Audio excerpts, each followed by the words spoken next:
Assalomu alaykum hurmatli radio anglag'uvchilar. Adabiy anglatish programmamizni anglashinglarni qarshi olamiz.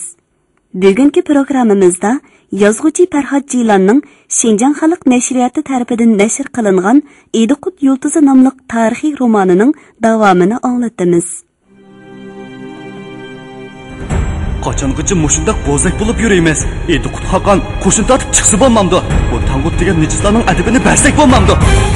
Mening savollarimga javob bermadingizmi, Tatatonga baxshi? Bizga ustoz bo'lib, yeziq o'rgatishga qo'shildingizmi?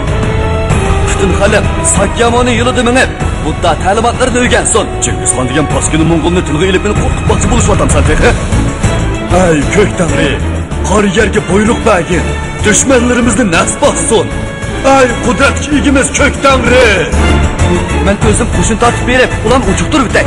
Bo'ldi, qo'g'ilmanglar. O'g'il bola ekan. Bundaq bir azimat dunyodan yo'qolsa, odamning ko'ngli yerim bo'ladi.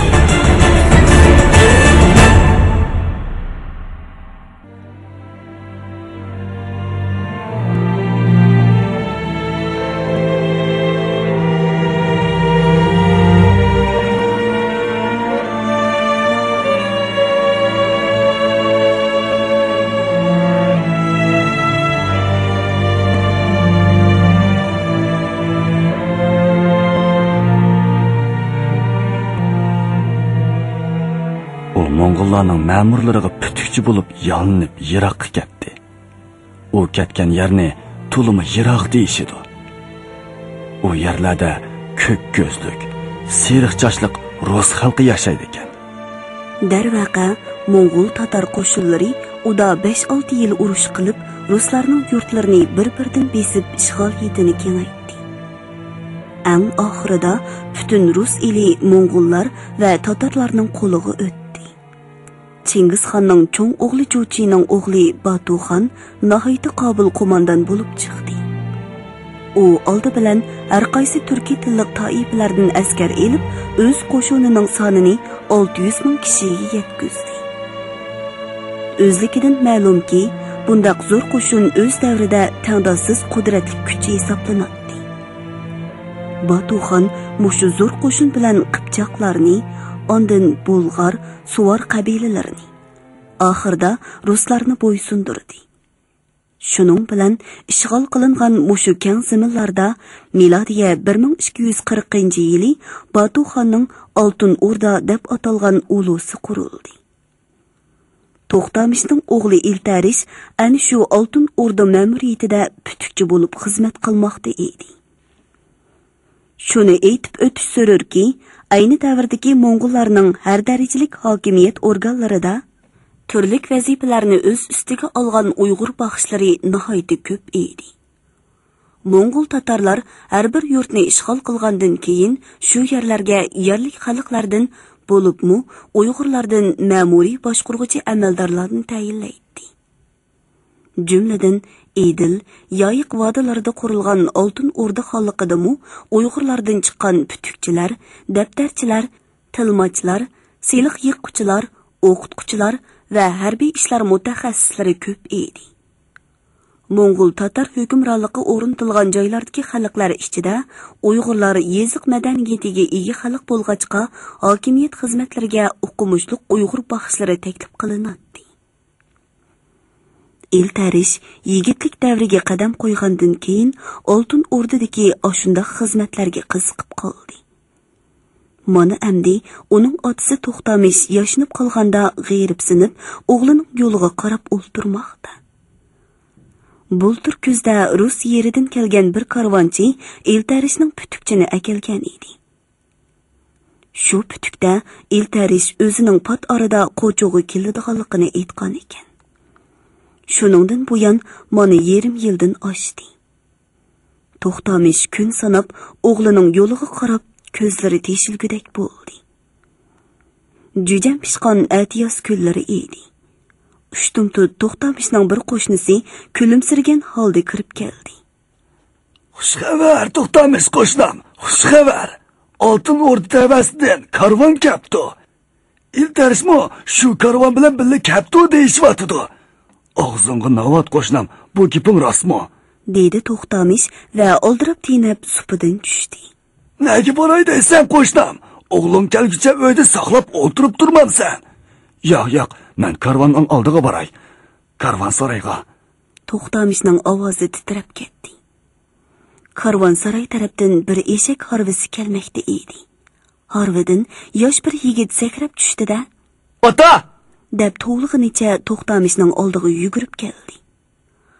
Qumsang to'polon yo'lda oldirib kelayotgan To'xtamishning nafsi bo'g'ilib qoldi. "O'g'lim iltarish!" dedi u hozirib. Ota bola ikkilan ko'chining o'ttirisida turib quchoqlashdi. To'xtamish o'zidan egiz o'g'lining bo'ynidan tortib peshonasiga so'ydi.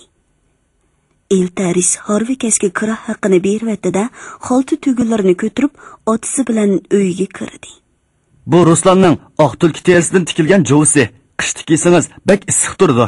Mana bu Bulg'or muzdoz tikkan o'tuk, bek puxta. Bu Gruzullarning xanjari, yiningizga esi bilan ota. Rahmat bolam, bek esil narsalar ekan. Bolam, 4 yil bo'ldi bu yerdan ketganingga. 4 yil bo'ldi. Ota, endi siz yolg'iz qolmaysiz. Biz endi birga turamiz. Endi ketmamsan. Mushu uyda turamsan. Ota, men sizdan akatgil keldim. Ota bola ikkilan yerim kechagacha uxlamay mungdashdi. Nagi berib, nerda turishimizni keyin maslahatlashaylik. Oldi bilan ko'zimning ochiq vaqtida seni o'z qo'lim bilan o'ylab qo'yay. Ota, bu ishni biz Oltin O'rdaga borgandan keyin so'zlashaylik. Bo'lmaydi.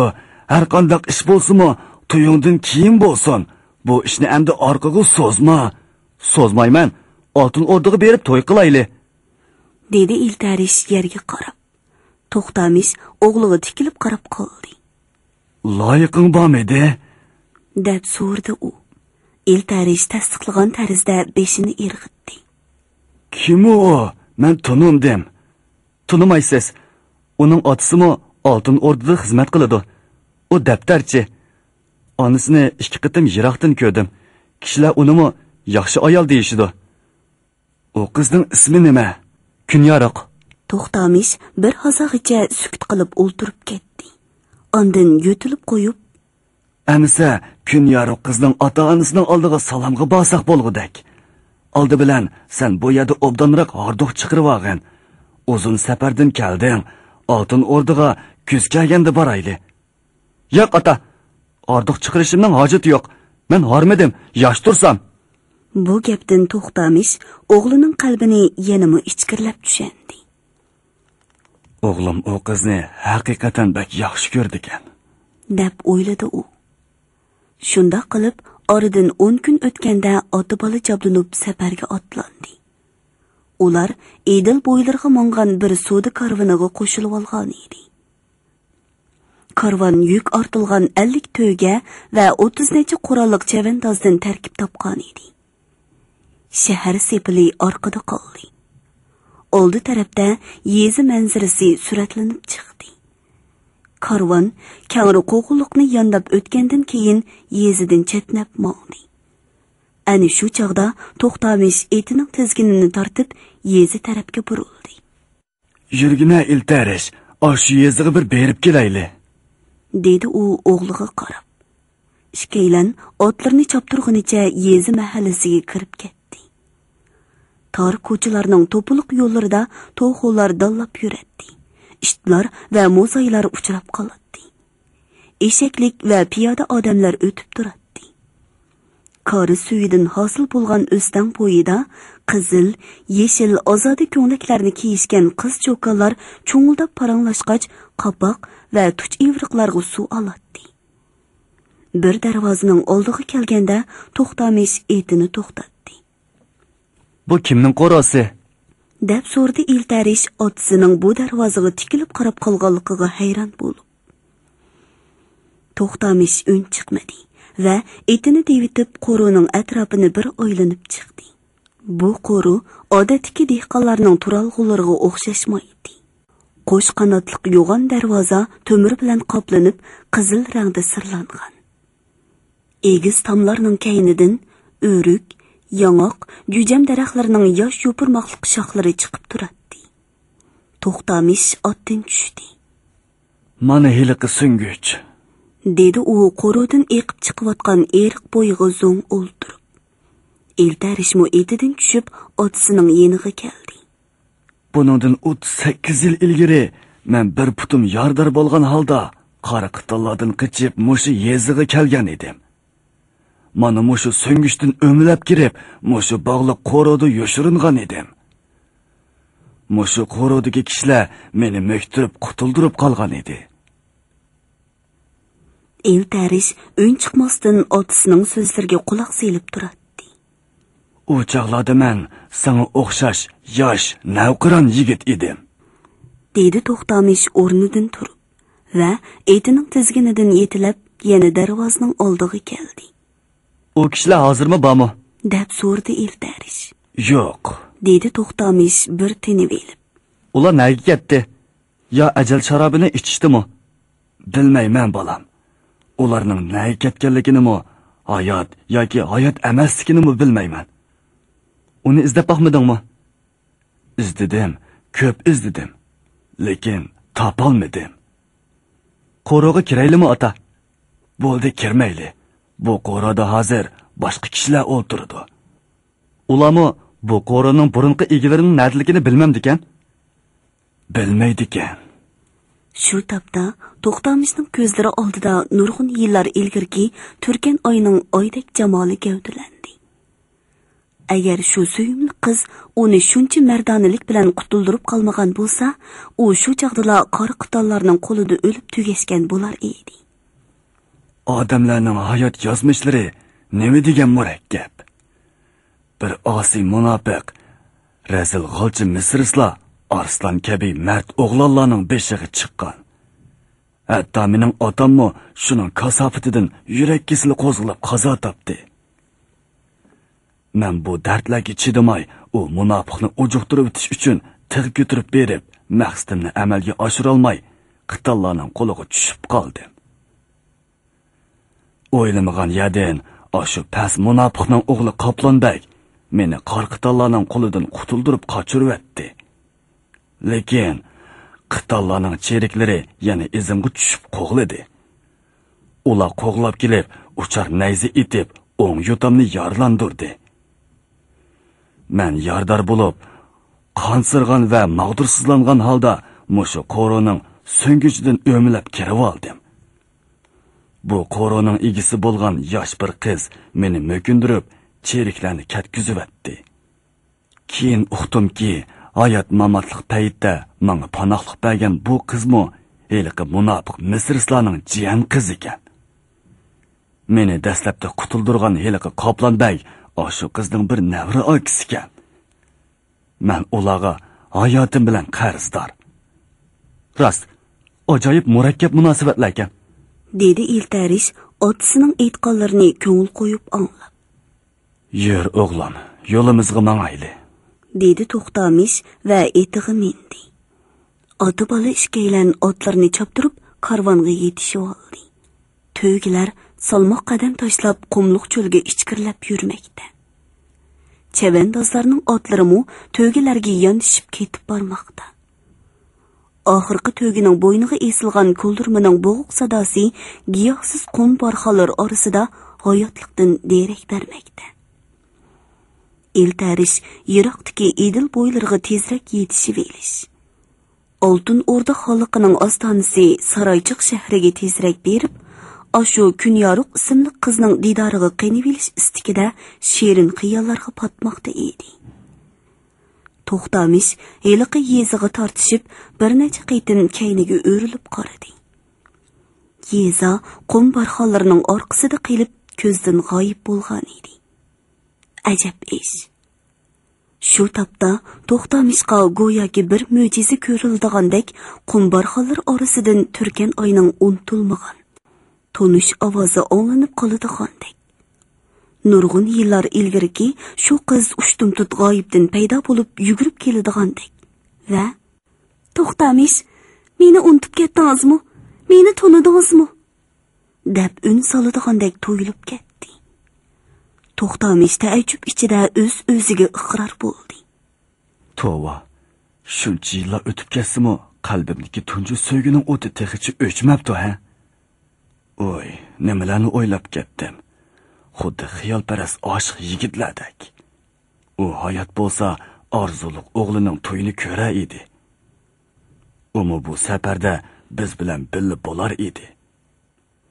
Mushu qutlug' kunlarda u qanchalik xushal bo'lib ketar edi. To'xtamish cho'lda ketib yetib marhuma ayolini aslaganda o'zining uningga naqadar ichakishib, rishtining naqadar mustahkam bog'lanib ketganligini yana bir qitim cho'nqur his qildi. Bo'libmi, o'g'lining umrlik ishi bilan Iroq safarga chiqqan mushundaq jiddiy paytda ota bo'lg'ichining yolg'izligi raso belindi. Bo'lg'usi kelinim qandaqroq qizdi? deb o'ylaydi To'xtamish va o'sha Kunyorug' ismli qizni tezroq ko'rgisi keladi. Kunyorug' qizning ota-onalari qandaqroq odamlardi? Bu qudilishqa ularning ifodasi qandaq bo'la? To'ydan keyin o'g'lim bilan kelinimni qo'chig'iga akassam, ular rozi bo'larmi? To'xtamish shu tariqadagi yepishqoq qiyonlarni kollasidan zoti chiqarib etolmaydi. O'ylagan seri o'ylari g'o'ldab murakkablashib ketadi. Issiq yoz kunlari kelganda karvon qipchoq yoyloqlariga qadam bosdi. Vah, nima degan kangri yoyloq? Nima degan bo'liq o'sgan o't cho'plar bu? deb xitob qildi To'xtamish atrofga nazar tashlab. Rosa Tomuz pasliga yetganda Idil daryosi ko'rindi. Nima degan ulug' daryo? Bu yerlarda ko'llar, daryo eqinlar nimandoq ko'p. Hamniyada yeshil bo'ston. Nima degan ko'rkam ko'rinish. Tomuz bo'lsa-mu, havo tiniq emas. To'xtamish yana shunday xitob qildi.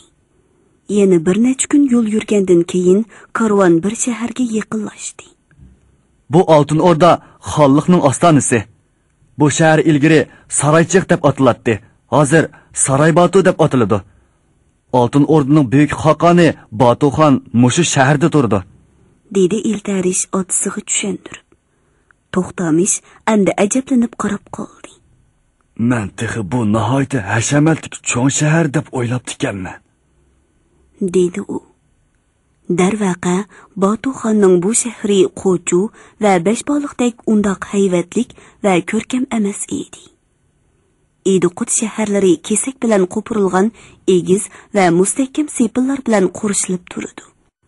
Vaholanki Saraybatu deb atalgan bu kichkina yesimon shaharning cho'risi zich yondashtirib tiklab tizilgan uchtluq lim yog'ochlar bilan qosholangan edi.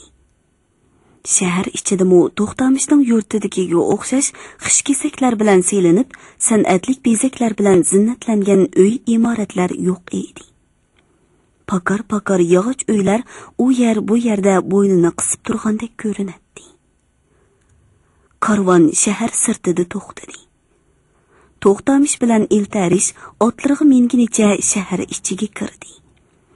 Shahar kichik, odamlarmi oz edi.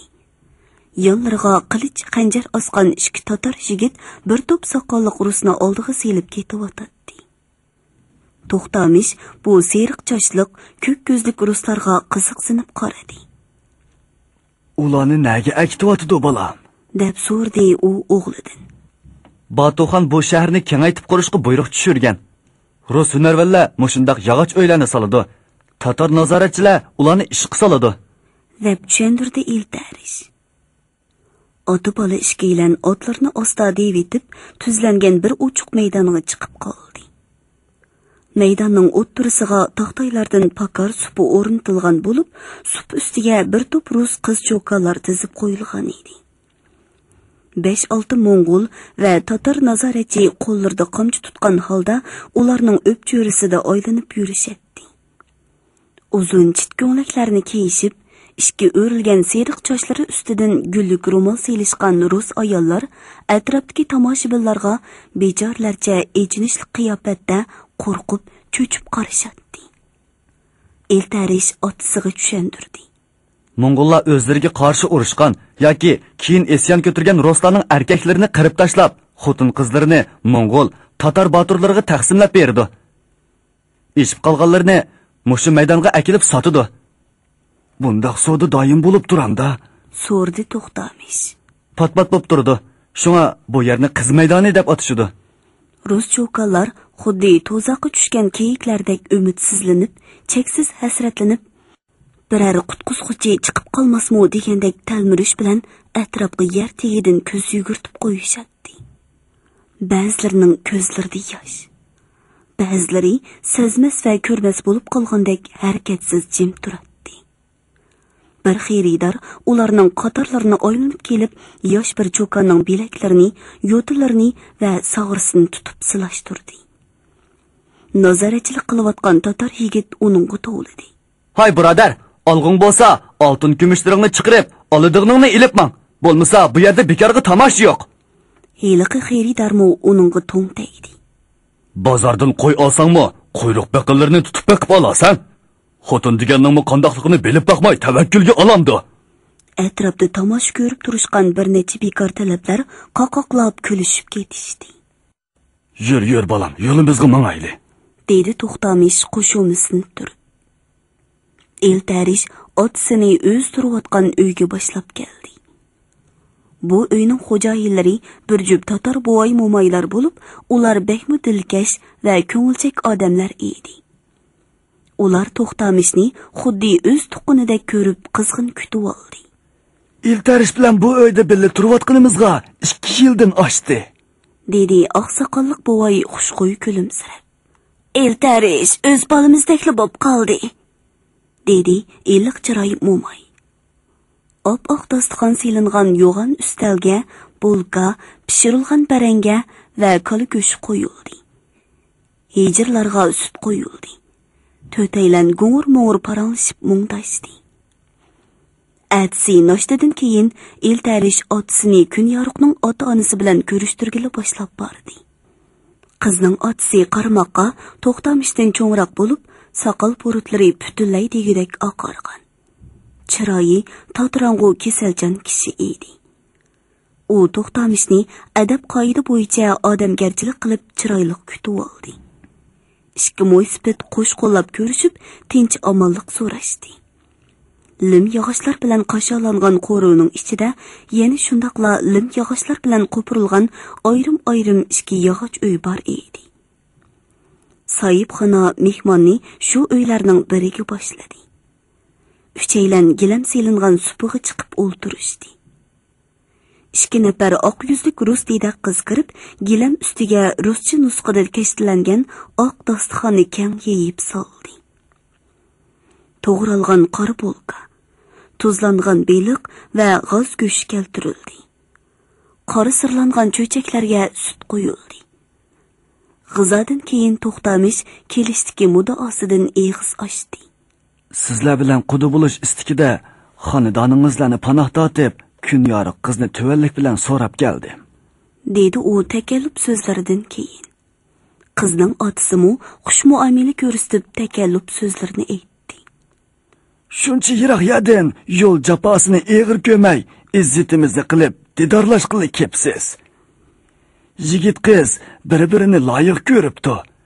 Eltarish yaramliq yaxshi yigitgan.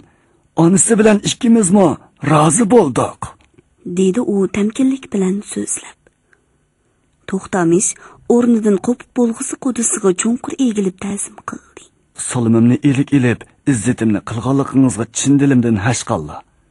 O'ltirg'aysiz, bundaq takallub hojat emas, dedi sohibxona ikki qo'lini oldiga so'zgan holda o'ltirishga qayta taklif qilib. Kun yorug' qizimni ko'rishga taqazzoman, dedi To'xtamish joyiga o'ltirib. Sohibxona bo'y paygohda buyruq kutib turgan rus qizga qo'l ishorasi qildi. Beka bilan xon qiz kirsin, dedi u. Dedi qiz muloyimlik bilan egilib ta'zim qildi-da chiqib ketdi. Hayol bo'lmay uyga kun yorug' bilan onasi kirib, adab bilan ta'zim qilishdi. Qut bo'lsin qizim, dedi To'xtamish va ishtik tushib oddilik mehri bilan kun yorug'ning peshonasiga so'ydi. Shuningdan keyin To'xtamish ayol qudisi tarafga burilib, qut bo'lsin, dedi-da so'zining oxiri ichiga tushib ketdi. Bu kim? Bu ayol quda, kun yorug'ning onasi kim? To'xtamishning tomiqiga ochiq bir narsa kaplashib qolgandek bo'lib, nafsi bo'g'ilib ketdi. Ayol qudumu uningga bir qordida chiroyi totirib ketdi. Lavlarida yenik-yenik titrash alomati bayqaldi. U gap qila olmay qoldi. Faqat o'ltiring degan taklifni ifodalab qo'l ishorasi qildi. To'xtamish kun yorug'ning onasini bir qarabla to'nidi. Albatta, uni to'niy olmay qilishi mumkinmi?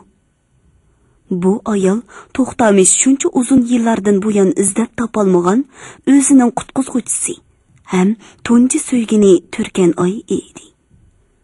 To'g'ri, uning burunqi qizirib turgan mang'izlarining qiyni qochgan.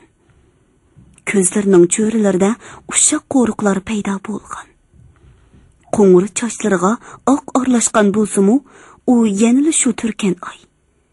Yanili shu yiqimli quruqsar. Shuncha yillardan beri unutilmagan gul sanam. Turkan oymu albatta To'xtamishni to'nidi. Bundoq kutilmagan tuyuqsiz ko'rishishdan hayron bo'ldi, hayajonlandi.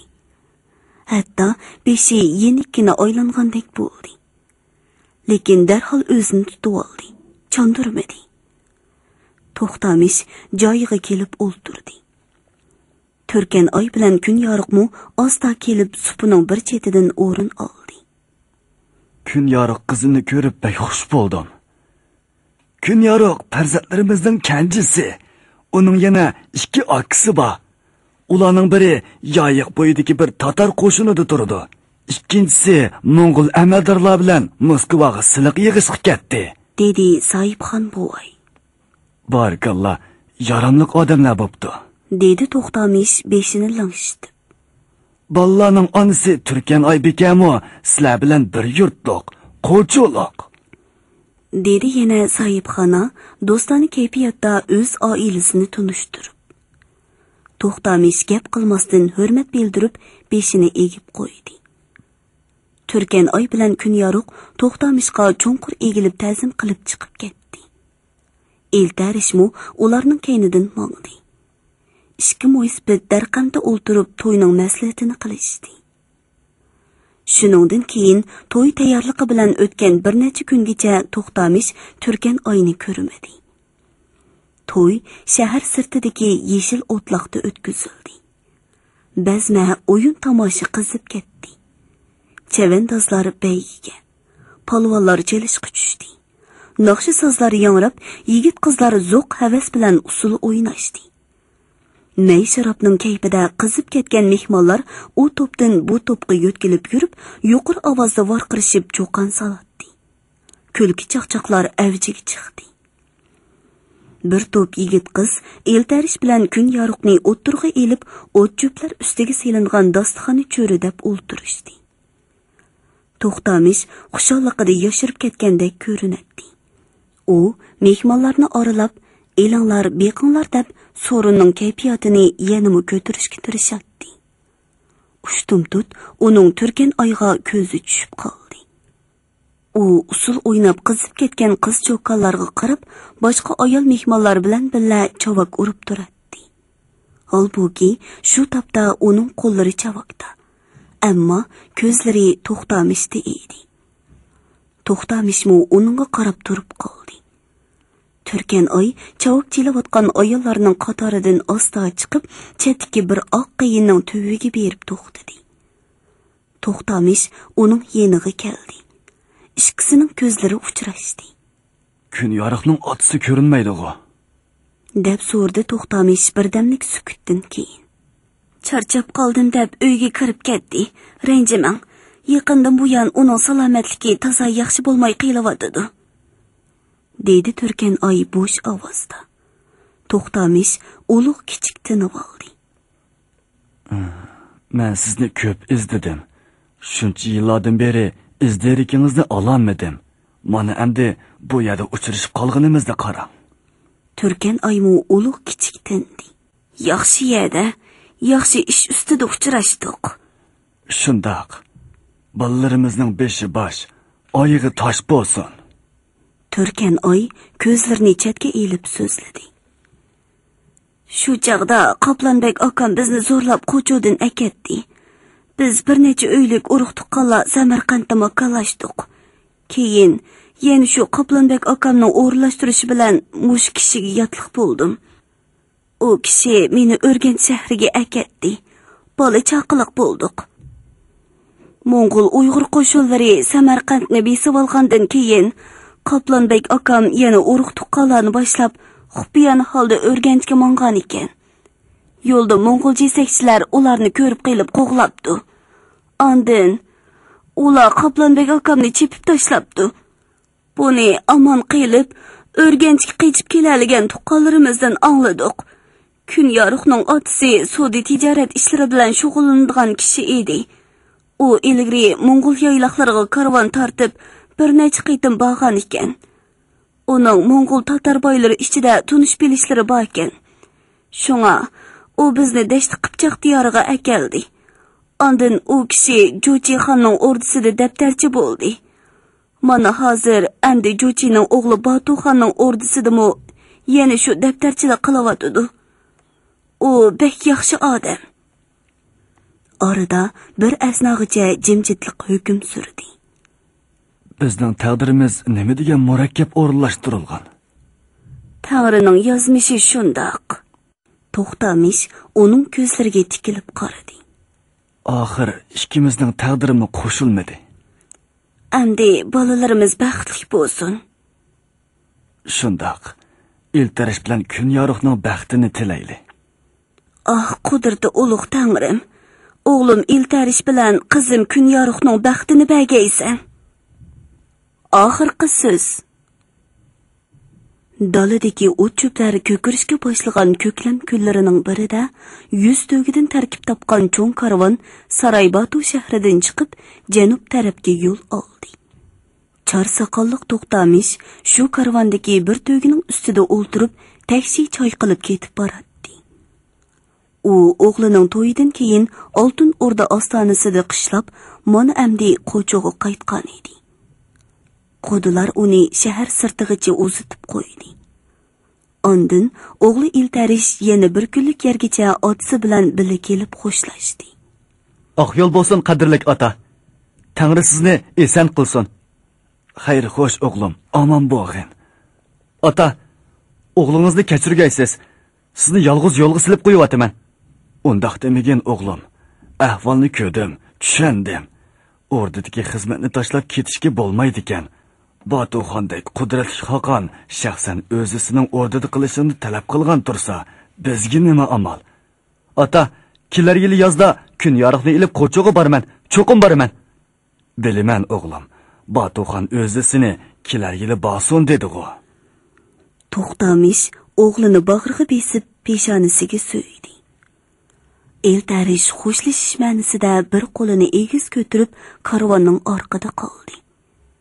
Karvon yiroqlab ketdi va oxiri ufq siziqida ko'zdan g'oyib bo'ldi. Bu yo'llar uzun yo'llar. Karvon to'xtamay o'tdi. Zamonlar va davrlarni tizib chiqqan oylar va yillar bajoyiki bahorning toshqin suvlaridek to'xtamay shiddatli eqib o'tdi. To'xtamishmu, Turkan aymu hayotlikning o'zgarmas mangulik qonuniyati bo'yicha bu dunyodan xo'shlashdi. Iltarish bilan kun yorug'ning o'g'li ota-onasining umidini oqlab, raso yaramliq yigit bo'lib chiqdi. U Qo'chodagi vihorada ilm tahsil qilib, to'nilgan olim bo'lib yetildi. Tibobatchilik va yulduzlar ilmi bilan shug'ullandi. Uy o'choqliq, bola chaqiliq bo'ldi. Shunda qilib milodiya 1275-yili u buyuk Mo'ng'ul xoqoni Qublay xonning chaqirqi bilan Jungdu, ya'ni Beijing shahriga berib, u yerdagi Xanzu, Qitan, Jurjit olimlarining qatoriga qo'shildi. Chingiz xonning kenja o'g'li Tolining o'g'li Qublay xon taxtga chiqqandan keyin kun chiqishga keng ko'lamda yurish qildi. Hamda Tangut xonligi, Oltin xonlik, Janubiy Song sulolasi, Hindichini yerim orali va Koreya zaminlarini bo'ysundirib, Jungo tarixidagi yangi bir davrning ya'ni Yuan sulolasi davrining sahifasini ochdi. U kun chiqishdagi Jungdu shahrini ostona qilib, bu shaharning nomini Uyg'urcha Xonboliq, ya'ni Xon shahri, xon turadigan shahar deb o'zgartdi. Shuning bilan bir vaqtda u Idiqut tavasidagi zo'r bir turkum Uyg'ur baxshilarni ostona Xonboliqqa yo'tkab chiqdi. Bu baxshlar Qublay xonning tashabbusi bilan qurilgan ilmiy o'rinlarda xizmat qildi. Uyg'ur hunarvanlar ostona Xonboliqning qurilish ishlarini yengilashga kirishdi. Qublay xonning qo'shini bilan Jungoning sharqiy va janubidagi joy-joylarga borgan Uyg'urlarning sang'ullari ham askariy qismlari mo xeyli ko'p edi. Chingizxon davridan tortib Qublayxon davrigacha Uyg'urlarning harbiy va ma'muriyat faoliyat izlari Sharqiy Osiyodan tortib Sharqiy Yevropagacha bo'lgan keng zaminlarni qopladi. Idiqut xon Barchuq Orteginning o'g'li Toshmoyin Xoqon Chingizxon avlodlarining taxt talish mojarolarida boshdan oyoq eg'ishmay Qublayxonni qo'lladi va uningga harbiy, iqtisodiy jihatlardan amaliy yordam berdi. Shunga Qublayxon taxtga chiqqandan keyin Uyg'urlarga alohida e'tibor bilan qarab, Yuan sulolasini barpo qilish ishlarida Idiqut xonligini o'zining eng ishonchli ittifoqdoshi deb bildi. Hamda Jungoning ichki joylarini birlikka keltirishda Uyg'ur qo'shinlarining kuchidan unumli foydalandi. Keyin Mo'ng'ullar egilib turayotgan barliq zaminlardagi xalqlar etnik tarkiblari bo'yicha 4 darajaga ayrildi. Jumladan Uyg'urlar Mo'ng'ullardan qolsa 2-chi o'rinda turadigan imtiyoz bilan ta'minlandi. Shuning bilan Mo'ng'ullarning 9 quyruqliq oq bayrog'i tiklangan hamma yurtlarda degudek turkum Uyg'ur amaldorlar ish boshqaradigan vaziyat shakllandi. Idiqut xon Toshmoyin avvalqidekla Qo'chu va Beshboliqni qo'sh ostona qilib davr surdi. U xuddi marhum otasi Barchuq Orteginga o'xshash pat-patla kechlarda shahar sepiliga chiqatdi va uzoq xiyol surib yulduzliq osmonga ko'z tikatdi. Idiqut osmonida qaysi yulduz bor? Qaysi yulduz yo'q? Idiqut osmonida keyin yana qanday yulduzlar paydo bo'lar? Hurmatli radio anglag'uvchilar, yozuvchi Farhod Jiylanning Idiqut yulduzi nomli tarixiy romani mush yerda oxirlashdi. Yoqtirib anglag'ininglarga rahmat.